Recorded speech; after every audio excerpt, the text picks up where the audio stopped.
Seguimos en esta cobertura especial. Decía el presidente de Cuba que aún quedan puntos muy difíciles por resolver. A propósito de eso, son 22 los asteriscos de puntos que se han puesto en los 3 puntos ya acordados: el de participación política, el agrícola y el de narcotráfico, más 28 salvedades, por ejemplo, la delimitación de la propiedad de extranjerización de la tierra. Todo esto es lo que tendrá que resolverse y discutirse en los próximos 6 meses, que es el tiempo máximo que le han dado tanto el presidente Santos como el jefe máximo de las FARC, alias Timochenko, a los delegados, a sus respectivos delegados en la mesa de La Habana para terminar este acuerdo. Estamos hablando entonces de que para aproximadamente febrero o marzo debería darse la firma de la paz. ¿Qué va a hacer el Congreso mientras tanto, senador? Bueno, el Congreso está preparando esos mecanismos para implementar esos acuerdos de paz.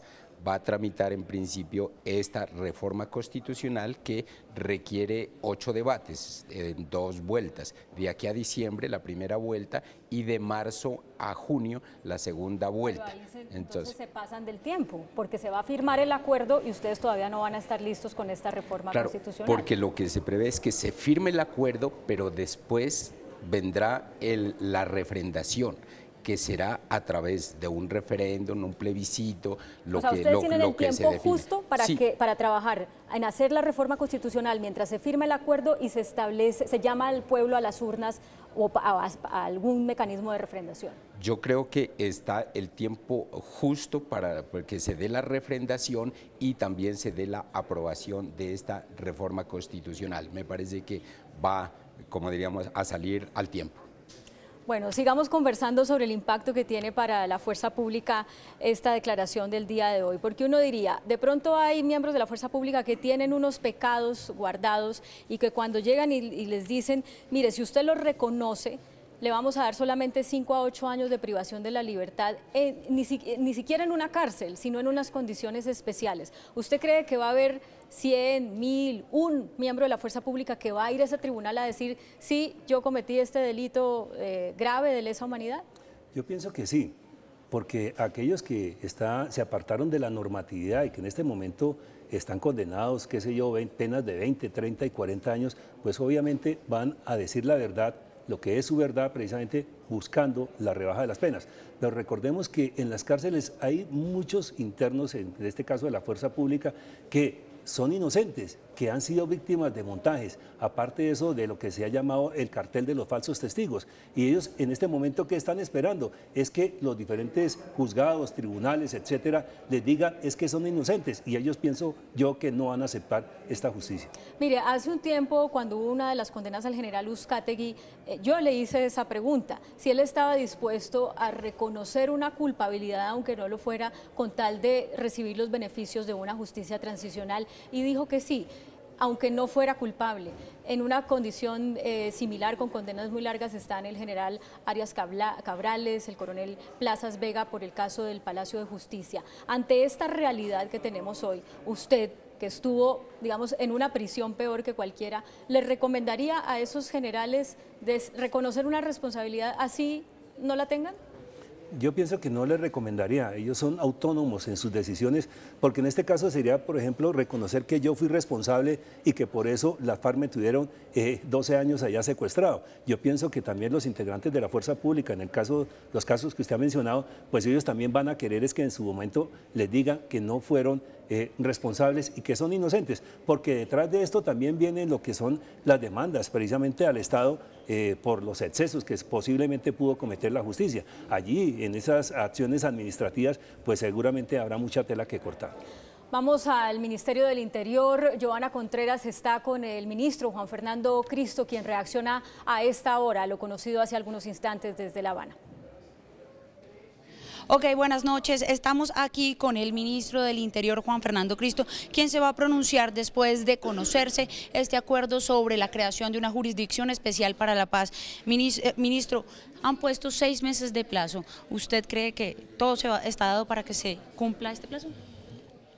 Hoy se ha anunciado el acuerdo más importante para el proceso de paz, el que generaba más dificultades, el que generaba más controversia en el país, y lo que ha quedado claro hoy con este acuerdo es que va a haber paz sin impunidad en Colombia, que se van a respetar los derechos de las víctimas a la verdad, a la justicia, a la reparación, a la no repetición, y ahora se entra en la etapa final del proceso de paz, en la recta final, que es el punto del desarme, la desmovilización y la reinserción de los integrantes de las FARC que renuncien al uso de las armas. Y estamos convencidos que antes de 6 meses podremos estar firmando un acuerdo de fin del conflicto en Colombia. Yo creo que estamos en esta etapa decisiva. El presidente todo el tiempo dijo que para saber si íbamos a tener éxito en la posibilidad de la paz en Colombia, había que saber si podíamos tener un acuerdo en materia de justicia transicional. Lo hemos tenido, cumpliendo los estándares internacionales y satisfaciendo los derechos de las víctimas, como nunca se había hecho en un proceso de paz en Colombia. Ministro, hay un tribunal que va a impartir unas penas para aquellos que participaron en el conflicto armado. ¿Es suficiente para resarcir el daño a las víctimas?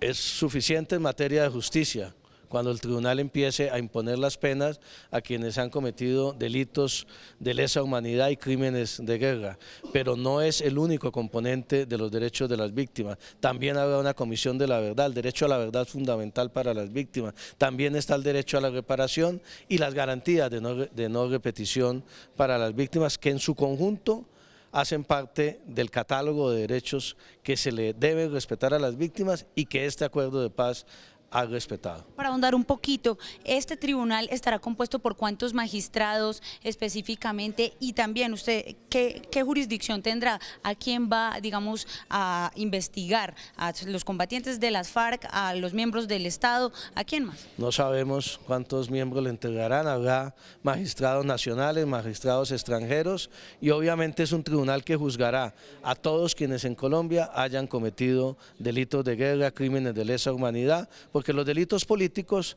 serán objeto de leyes de amnistías, indultos, caso que no puede suceder con los delitos atroces. Por último, implementar este acuerdo que se podría dar en los 6 meses que ha puesto de plazo la mesa de diálogo en La Habana, ¿tendría un papel importante el Congreso de la República? El Congreso juega un papel fundamental. Todos estos acuerdos de La Habana deberán tramitarse por el procedimiento especial que está fijado en el acto legislativo que comienza su discusión la próxima semana en el Congreso y que es un procedimiento especial al interior del propio Congreso, con la participación de los congresistas y de los partidos políticos, porque como lo he dicho una y otra vez, la paz de Colombia pasa necesariamente por el Congreso Nacional. Ministro, muchas gracias por estar con nosotros esta noche acá en CMI. El ministro también ha dicho que una vez se firme este acuerdo, se comenzará en el Congreso de la República a implementar todos y cada uno de los puntos acordados en La Habana. Esta es toda la información desde el centro de Bogotá. Joana Contreras, CMI La Noticia. Gracias, Joana. Este acuerdo, que hay que ser muy claros, todavía no se ha firmado. Es importante el día de hoy porque se ha logrado un acuerdo en el punto de justicia, pero todavía hay tela por cortar, todavía hay un camino difícil por recorrer. Pero lo resaltamos porque es la primera vez que las FARC aceptan algún tipo de justicia en el que necesariamente tendrían que reconocer su responsabilidad, incluso por delitos de lesa humanidad, y otros actores que no conocemos tendrían que reconocer también esa responsabilidad. Pero llega este punto después de prácticamente 30 años en los que ha habido al menos 6 procesos de paz con las FARC que han sido frustrados. Estamos hablando de los procesos en el enclave de Casa Verde que se llevaron durante el gobierno de Belisario Betancur, durante el gobierno de Virgilio Barco, durante los comienzos del gobierno del presidente César Gaviria, gobierno en el cual también se intentó un esfuerzo de paz en Tlaxcala, en Caracas y por supuesto el más recordado, porque es el más reciente, los frustrados diálogos de paz del Caguán. Aquí hay una compilación de cómo han sido esos procesos fracasados. Bajo el gobierno de Julio César Turbay se hace el primer intento para dialogar con las FARC. Para ello se creó una comisión liderada por el expresidente Carlos Lleras Restrepo, pero esta fracasó pues hubo dificultades para contactarse con la guerrilla. Belisario Betancur, conservador, llega a la presidencia e inicia conversaciones de paz con las FARC, diálogos que dan los primeros frutos el 28 de marzo de 1984, cuando en la Uribe Meta se firmó el primer acuerdo de cese al fuego con la guerrilla. De igual manera nació la Unión Patriótica, movimiento político que fue exterminado. Este hecho, sumado a la negativa de los jefes de las FARC a desmovilizarse y al asesinato en agosto de 1985 de Iván Marino Espina, uno de los jefes del M-19 que también participaba en los acercamientos de paz, llevó a la ruptura del proceso en 1987. El gobierno de Virgilio Barco intenta hacer un acercamiento de paz con las FARC, pero debido al genocidio de la Unión Patriótica, estos acercamientos fallan. César Gaviria asume las riendas del país y en junio de 1991 arrancan las conversaciones de paz con las FARC, que entonces lideraba la Coordinadora Nacional Guerrillera Simón Bolívar y que estaba conformada por las FARC, el ELN y el EPL. Los diálogos se dan en Tlaxcala, México. Sin embargo, terminaron sin éxito un año más tarde por falta de acuerdos y la muerte en cautiverio del exministro Argelino Durán, quien había sido secuestrado por el EPL.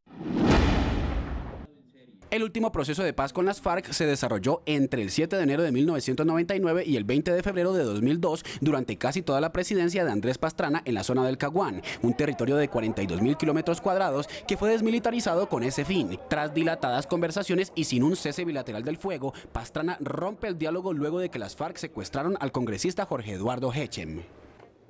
Con uno de los expresidentes que ha intentado la paz con las FARC, que logró un acuerdo de paz exitoso, o al menos la implementación de ese acuerdo que en realidad se firmó durante el gobierno de Virgilio Barco, está mi compañero Alejandro Arteaga. Él está con el expresidente César Gaviria. Alejandro.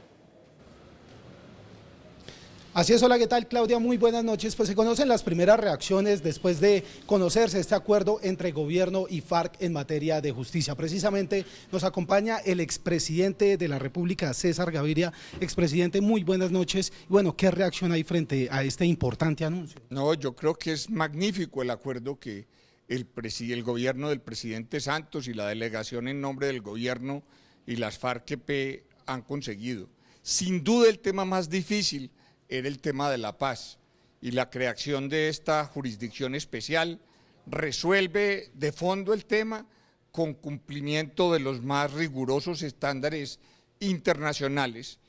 Yo creo que superado este escollo, no tengo duda de que en los 6 meses que anunciaron el presidente y las FARC va a haber un acuerdo final y 60 días después va a haber una dejación de las armas. Expresidente, se hablan de penas entre 5 y 8 años para aquellos que reconozcan sus delitos y de 20 para quienes no lo hagan. Sí, así es. Yo creo que se hace un muy buen balance entre justicia, verdad y reparación.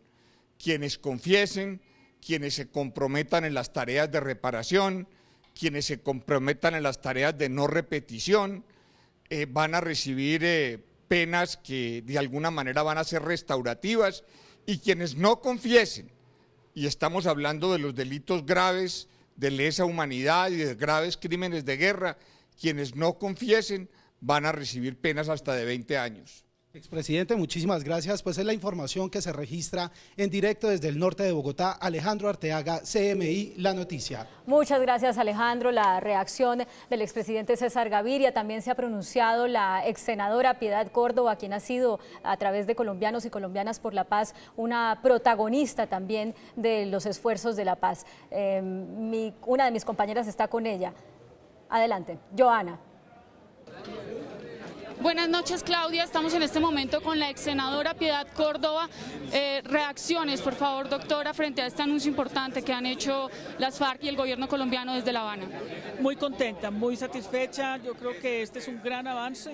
Coincido con las palabras del presidente de los consejos de Estado de Cuba, Raúl Castro, de que todavía faltan puntos que son de pronto difíciles, pero yo creo que ya esto no tiene reversa. Yo creo que hoy el país tiene la absoluta certeza de que tenemos que hacer sacrificios, de que vamos a tener que hacer grandes esfuerzos, pero que la paz ya se asoma definitivamente para Colombia. una jurisdicción especial para el tema de justicia, una jurisdicción especial para la paz se ha anunciado. ¿Esto garantiza los derechos de las víctimas? ¿Cómo reciben ustedes Yo creo esto? que sí, yo creo que estos temas han sido estudiados con mucha responsabilidad, con mucha seriedad. El equipo de juristas, no solamente del gobierno, de las FARC, Ejército del Pueblo, también de los distintos gobiernos que no solamente son garantes, sino que han apoyado, han coayudado enormemente a que cada una de las expresiones que escuchamos en el día de hoy pueda llevarse a cabo posteriormente cuando ya se firmen todos los acuerdos. Estas son las reacciones que se registran en este momento. Sigan ustedes en Estudio CMI La Noticia. Muchas gracias, Johanna. General, estábamos comentando que al principio de la declaración se hablaba de que se creara una comisión de la verdad que ya había sido anunciada algunos meses, pero con respecto a eso se crean una cantidad de dudas, porque la primera pregunta es, ¿los crímenes que se confiesen en la comisión de la verdad quedan excluidos del sistema de justicia transicional? ¿Usted entendió eso? Aquí hay algunos reparos, porque la mayoría de las comisiones de la verdad en otros países, en estos procesos de paz, han servido únicamente para enjuiciar a la fuerza pública, más no para los que han actuado en contra del Estado.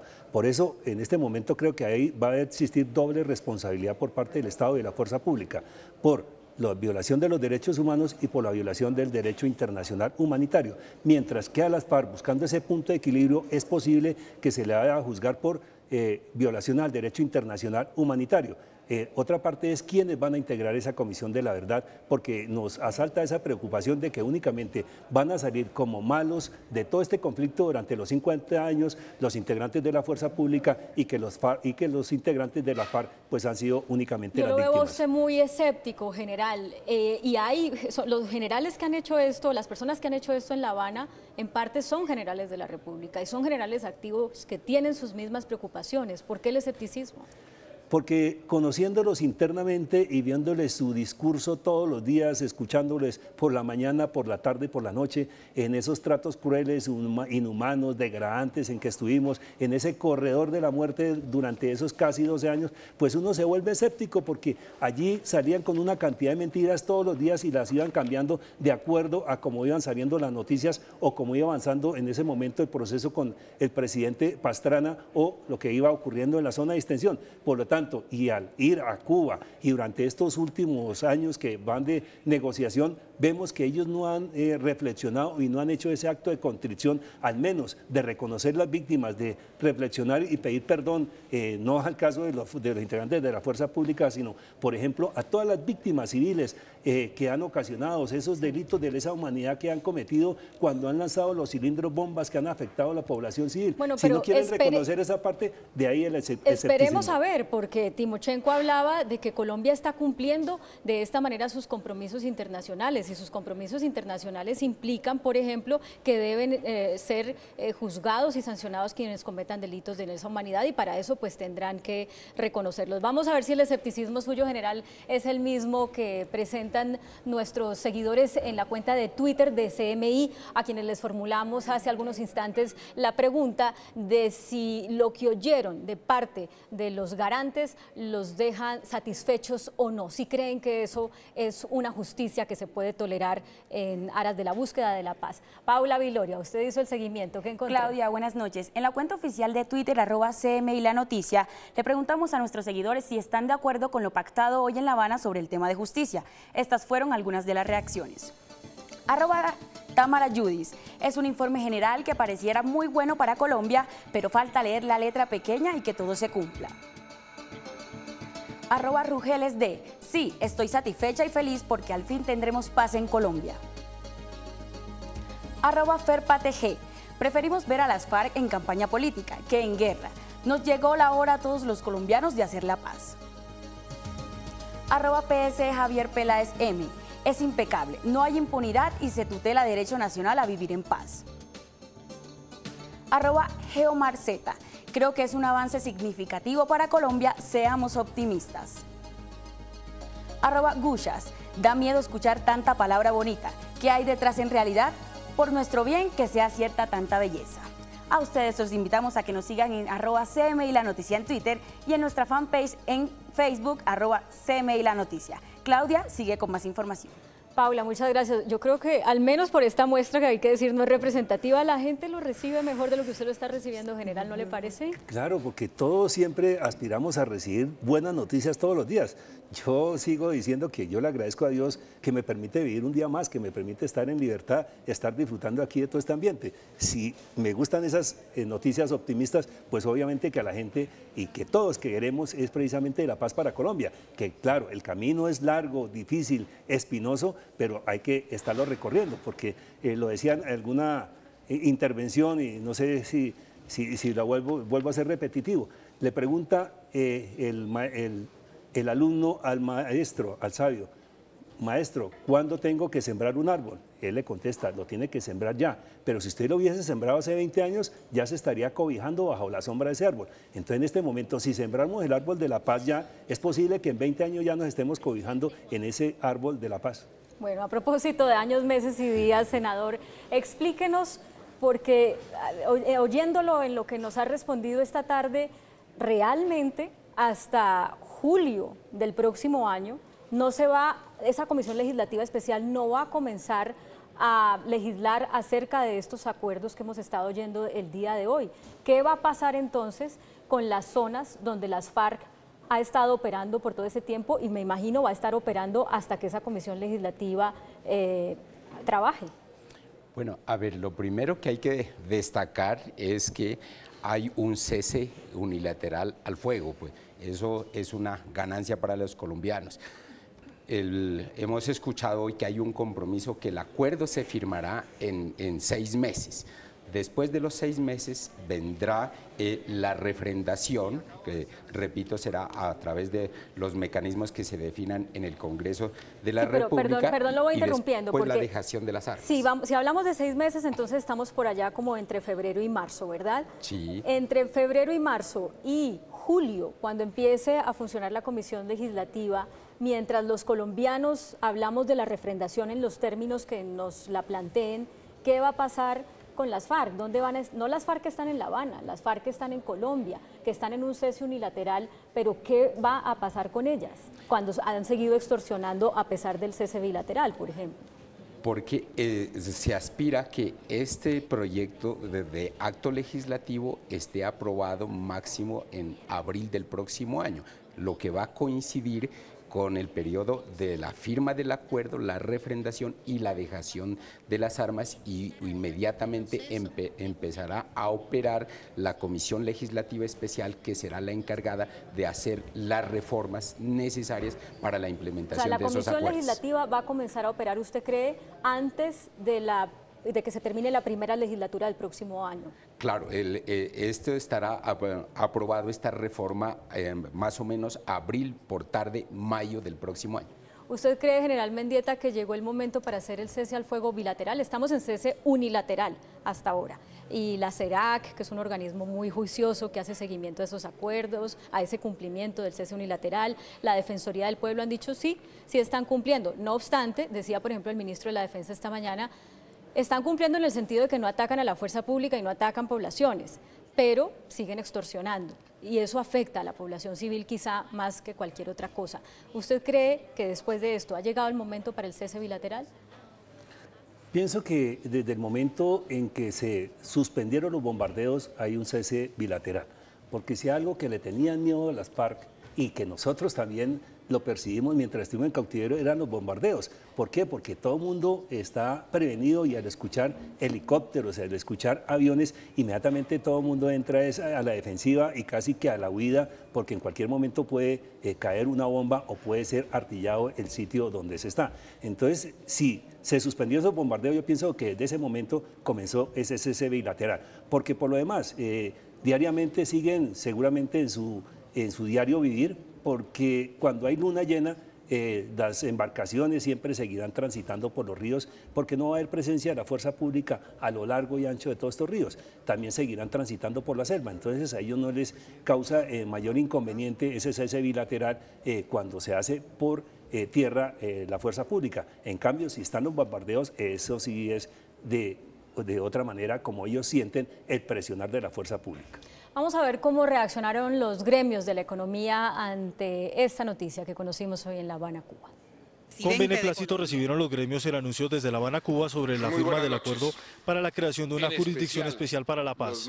El anuncio conjunto por parte de los jefes negociadores del gobierno en cabeza del presidente Juan Manuel Santos y las FARC abre camino para el fin del conflicto. Es importante que se haya logrado este acuerdo. Este era uno de los temas más sensibles y donde había más escepticismo alrededor de que se pudiera lograr. También seguramente va a ser uno de los temas más debatidos. El país ha tenido diferentes posiciones alrededor de lo que acepta en términos de justicia transicional. Se basa en buena parte, digamos, en lo que se había logrado en la Ley de Justicia y Paz, que pues fue un caso de justicia transicional importante durante los últimos años. Tiene en cuenta el Protocolo de Roma, que es muy importante desde el punto de vista del derecho humanitario internacional. Por su parte, el presidente de FEDEGAN, José Félix Laforí, destacó el acuerdo y los avances del proceso, pero hizo un llamado a que se garantice la verdad y la reparación. Hoy se hable un camino de esperanza. Yo creo que el haber fijado 6 meses para terminar buena parte de las salvedades pendientes es sin lugar a duda unos caminos que habrá que explorar. Creo que hay que hacer un análisis mucho más de fondo, pero siento que en buena parte se están satisfaciendo los derechos de las víctimas, que es lo que ha estado en el centro de las preocupaciones públicas y especialmente los ganaderos. Coinciden en que la paz es el mejor negocio para el crecimiento de la economía nacional. Volvemos enseguida con más información, hacemos una pausa.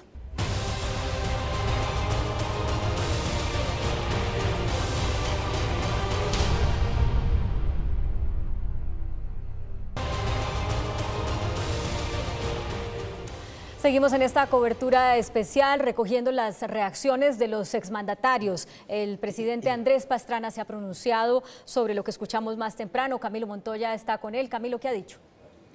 Claudia, muy buenas noches. Pues mire, ha leído un comunicado del expresidente Andrés Pastrana, lo hizo en compañía del presidente del Partido Conservador, David Barguil. En este comunicado, el expresidente Pastrana lo que ha dicho es que resalta los avances, sobre todo en el punto de justicia en la mesa de diálogos en La Habana, pero hace también algunas críticas puntuales a los términos y a cómo se va a elegir, por ejemplo, la Comisión de Paz y también los tribunales de justicia. Escuchemos lo que dijo el expresidente Pastrana hace pocos minutos.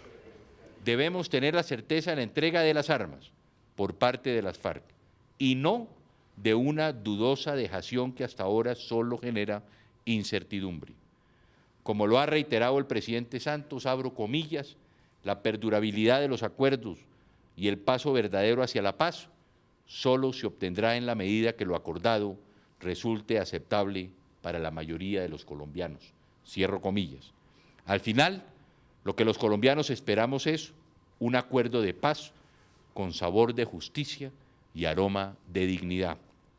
El anuncio del presidente Santos de fijar un plazo de 6 meses está cargado de buenas intenciones, pero ya hemos oído otros plazos que no se han cumplido. Preferimos la prudencia en el plazo y la firmeza en los avances.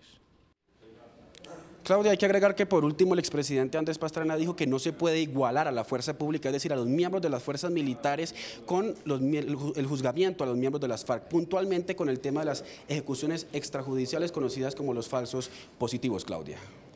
Gracias, Camilo. Bueno, ya habíamos hablado de este tema general, pero a propósito de que tocaba el expresidente Andrés Pastrana el tema de la dejación, eso ha funcionado, funcionó en el proceso con el IRA, en Irlanda del Norte. En otros procesos se han metido las armas en unas urnas gigantes custodiadas, en el caso del IRA por una comisión conformada por un general canadiense o presidida por un general canadiense. ¿Por qué tanta desconfianza ante algo que ya ha funcionado en otras partes del mundo?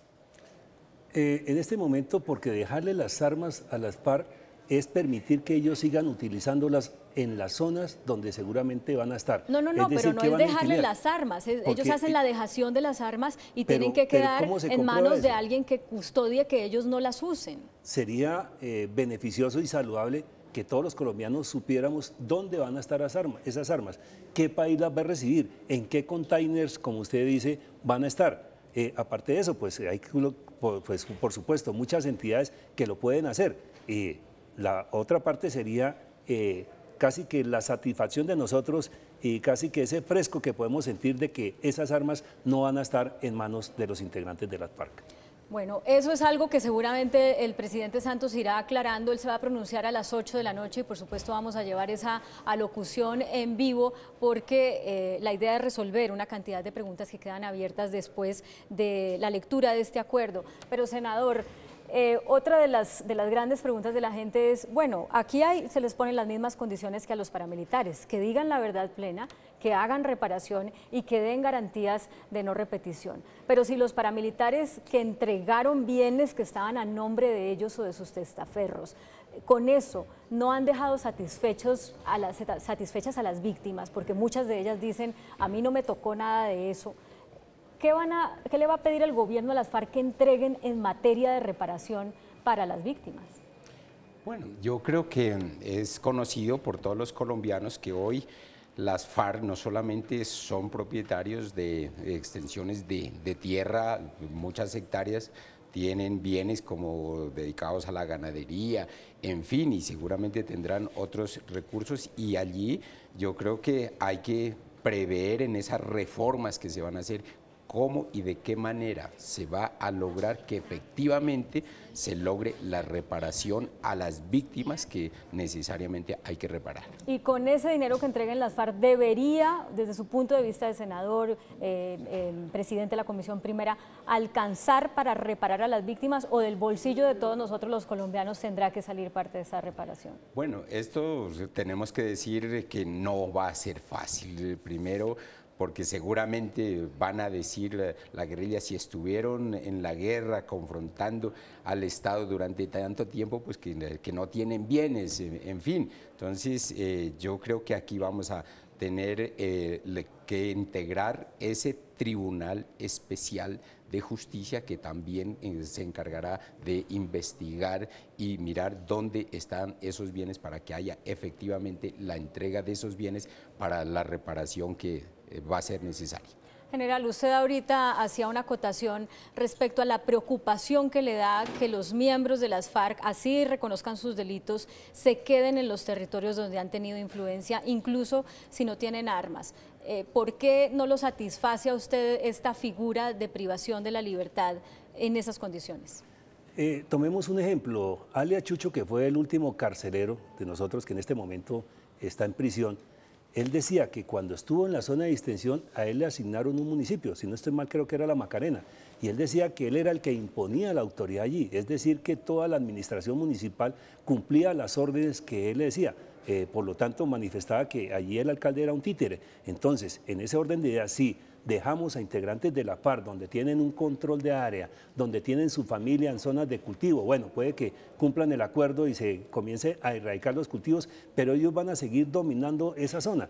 Por lo tanto, allí va a haber una injerencia permanente de ellos y seguramente las personas que no estén de acuerdo con su criterio y con lo que allí van a imponer, pues obviamente las van a desplazar o las van a sacar de allí. Por otro lado, también tenemos conocimiento, y metiéndome en el cuento de la reparación, ¿qué nos decían allí algunos integrantes de la FARC? Por ejemplo, alias el Mono Jojoy llevó, según decían, hacendados e incluso hasta notarios para escriturar haciendas a testaferros de la FARC. Por lo tanto, allí hay mucha tierra que el Estado seguramente tendrá que incautar para que se comience todo este proceso de reparación y no todo tiene que ser del bolsillo de los colombianos. Pero yo creo, y aquí lo presentamos en el noticiero, en los últimos 2 meses ha habido 2 grandes anuncios de parte de la Fiscalía de incautación de tierras a miembros de las FARC. O sea que eso, por otro lado, se está moviendo paralelamente, ¿no? Sí, por supuesto, que aquí hay unos avances significativos de la Fiscalía con esos datos que se han mencionado, pero también aquí hay que tener en cuenta aquellos territorios baldíos y aquellos parques nacionales, porque en el caso particular, hace unos días se mencionaba la serranía de Chiribiquete con un tema de los indígenas, y a nosotros, según lo que nos manifestaron algunos guerrilleros, allá nos tuvieron bastantes meses. Entonces, en estos parques naturales, pues que prácticamente diríamos que son santuarios también por donde transitan las FARC y las conocen como la palma de la mano, y allí seguramente van a estar ejerciendo su actividad.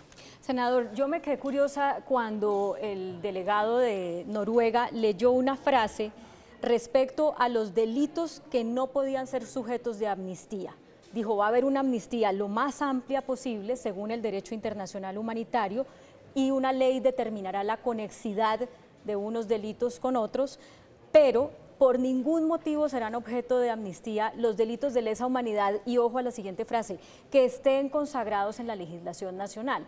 Pero consultando con un constitucionalista dice, es que la legislación colombiana no consagra ningún delito como delito de lesa humanidad. De hecho, cuando han sido declarados delitos de lesa humanidad, los magnicidios, por ejemplo, es porque un juez termina decidiendo eso, pero no porque haya una ley que determine, según el Estado colombiano, cuáles son los delitos de lesa humanidad. Entonces, si vamos a esa frase que él dijo, pues no hay ningún delito de lesa humanidad declarado por el Estado colombiano.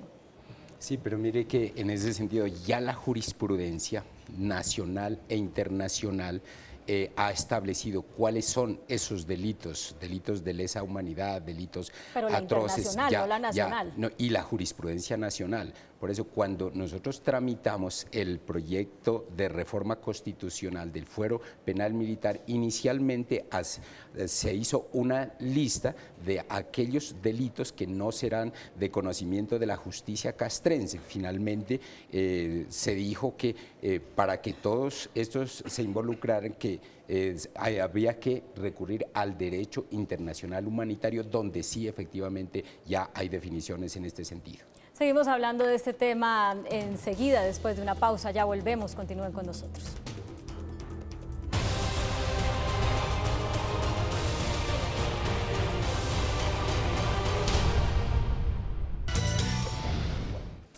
Seguimos en esta cobertura especial, ya vamos a hablar ahora de las posturas que hay respecto a cuáles serían los delitos conexos al delito político que podrían ser amnistiados. Pero antes, Alejandra Ortiz nos habla de las notas de la tecnología. Skype introduce su propia versión de emojis en su aplicación móvil, argumentando que es una nueva forma de expresión que no se puede definir mediante palabras. En esencia, son pequeños videoclips que usted podrá insertar en sus chats. Pero, ¿en qué se diferencian de los stickers tradicionales? Aquí se lo cuento en CMI en línea. Se trata de emojis. Son pequeños clips de videos pertenecientes a segmentos de películas y programas de televisión que podrán seleccionar los usuarios para incluirlos dentro de sus mensajes. Para ello, Skype se unió con los Muppets para hacer su presentación formal de cómo se utiliza. Try a Muppet emoji. Hello, darling. También se asoció con Universal y la BBC para ofrecer los videos más locos, divertidos y memorables de la televisión y del cine. Otros estudios se irán adhiriendo paulatinamente cuando tengan lista su propia colección de emojis.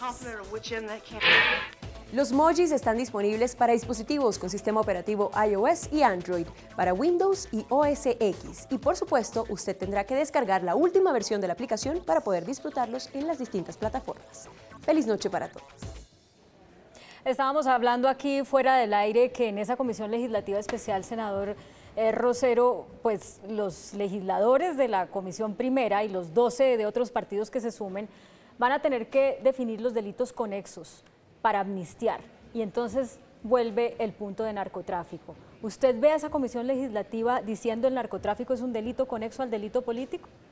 Bueno, ya ha habido unos pronunciamientos en ese sentido. Hace pocos días escuchamos al presidente de la Corte que de pronto el delito de narcotráfico podría ser objeto de delito conexo, pero me parece a mí personalmente extremadamente grave eso, pero obviamente será esa comisión legislativa especial la que tendrá que definir estos temas. Brevemente, general, estaba contando usted a propósito de su secuestro, que en esa época el mono Jojoy, ya dado de baja, decía, estamos dispuestos a irnos del país porque sabemos que en un acuerdo de paz no nos podríamos quedar en Colombia.